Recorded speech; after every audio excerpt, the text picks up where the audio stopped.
Welcome all, তোমরা দেখছো তোমাদের প্রিয় চ্যানেল জাস্ট ওয়ান স্টেপ। আজ আলোচনা করব ডব্লিউবিপি এক্সাম ডেট 2025 অফিসিয়ালি কিন্তু ঘোষণা করলো ডব্লিউবি পুলিশ বোর্ড। কবে হবে পরীক্ষা এবং সেই সঙ্গে অনেক কোন কোন পরীক্ষার কিন্তু তারিখ প্রকাশিত হয়েছে, সমস্ত কিছু এই ভিডিওতে কিন্তু আমি আলোচনা করব। প্রথম থেকে শেষ পর্যন্ত ভিডিওটি দেখো, একদম স্কিপ করবে না, স্কিপ করলে কিন্তু কিছুই বুঝতে পারবে না। হাতে কিন্তু সময় আছে খুব কম, সেই জন্য ভিডিওটি তোমাদের বন্ধুদের সাথে অবশ্যই কিন্তু শেয়ার করো। আর আমার চ্যানেলে নতুন এসে থাকলে অবশ্যই চ্যানেলটিকে সাবস্ক্রাইব করে রেখে বেল আইকনটি প্রেস করে রাখো। চলো শুরু করি ভিডিওটি। দেখো, তোমাদের সুবিধার জন্য আমি টোটালি বাংলায় করে দিয়েছি। দেখো, প্রথম যে প্রকাশিত করেছে ডব্লিউবিপি বোর্ড যে এক্সামটার কথা, সেটা হচ্ছে পশ্চিমবঙ্গ পুলিশের সাব ইন্সপেক্টর নিরস্ত্র শাখা এবং সাব ইন্সপেক্টর সশস্ত্র শাখা, মানে আর্ম ফোর্স একটা আনআর্ম ফোর্স, ঠিক আছে, পদে নিয়োগের জন্য প্রিলিমিনারি পরীক্ষা 2024-এর, যেটা হবে 12/10/2025 সালে। তাহলে তোমরা বুঝতে পারছো, মানে তোমাদের এটা হবে 12/10/2025 সালে।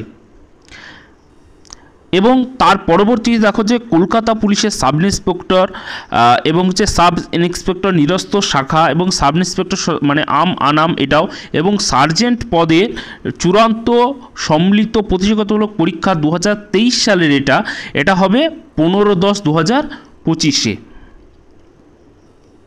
তারপর তোমাদের সবথেকে বেশি প্রতীক্ষিত সেটা হচ্ছে পশ্চিমবঙ্গ পুলিশের কনস্টেবল পদে নিয়োগের জন্য লিখিত পরীক্ষা 2024 সালে, সেটা হবে 30/11/2025 সালে, অর্থাৎ নভেম্বর মাসের 30 তারিখে কিন্তু তোমাদের পরীক্ষাটা হবে।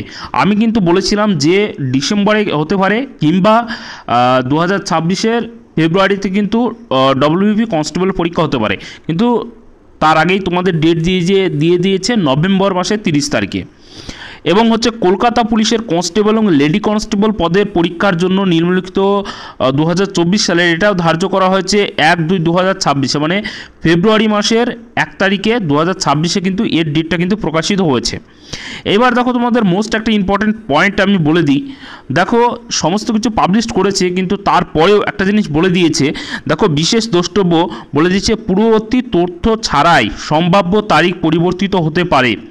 তোমাদের কিন্তু এই যে যতগুলো তোমাদের ডেট বললাম, এই ডেট ধরেই তোমরা কিন্তু এগোবে, যে এই ডেটের পরীক্ষা হবে সেভাবে প্রিপারেশন করবে। তোমাদের টোটাল গাইডলাইন্স কিন্তু আমি করে দেবো। তোমাদের ডব্লিউবিপি নিয়ে কোনো চিন্তায় থাকবে না। আমার চ্যানেলটিকে ফলো দিয়ে রাখো অবশ্যই করে, এবং সাবস্ক্রাইব অবশ্যই করে রাখো, কারণ আমি কিন্তু তোমাদের জন্যে আছি এবং তোমাদের জন্যে সমস্ত কিছু বিচার বিবেচনা করে তোমাদের সামনে তুলে ধরি। তাছাড়া দেখো, আরেকটা পয়েন্ট তোমাদের সাথে তুলে ধরবো। এখানে বলে দিচ্ছে সম্ভাব্য তারিখগুলি, ঠিক আছে, যে সম্ভাব্য তারিখ বলে কিন্তু এখানে উল্লিখিত করেছে, অর্থাৎ এটাই যে হবে এটা কোনো গ্যারান্টি কিন্তু বলেনি, কিন্তু যেহেতু সম্ভাব্য তারিখ বলেছে, অর্থাৎ এই তারিখে কিন্তু হতে পারে। এবার হচ্ছে দেখো, যে ওবিসি কেস নিয়ে আমি ডিটেলস একটা ভিডিও তোমাদের এর আগেও করিয়েছি, আবার করিয়ে দেব, যে ওবিসি কেস দিয়ে কি বলেছে তার ভিডিওও কিন্তু তোমাদের সামনে আমি তুলে ধরবো। ডব্লিউবিপি বোর্ড ওবিসি কেস নিয়ে একটা রিপোর্ট প্রকাশিত করেছে, সেটা তোমাদের সামনে আমি কিন্তু তুলে ধরবো। আর ভিডিওটি কেমন লাগলো অবশ্যই কমেন্ট করে জানাও। কোন কোন বিষয়ে তোমাদের দরকার, কোন কোন বিষয়ে তোমাদের ক্লাসের দরকার, আমাকে অবশ্যই কমেন্ট করো। সেই সমস্ত ক্লাসগুলো তোমাদের সামনে আমি তুলে ধরবো। আর আমার চ্যানেলটিকে অবশ্যই করে সাবস্ক্রাইব করে বেল আইকনটি প্রেস করে রাখো। ভিডিওটি কেমন লাগলো অবশ্যই বন্ধুদের সাথে শেয়ার করো।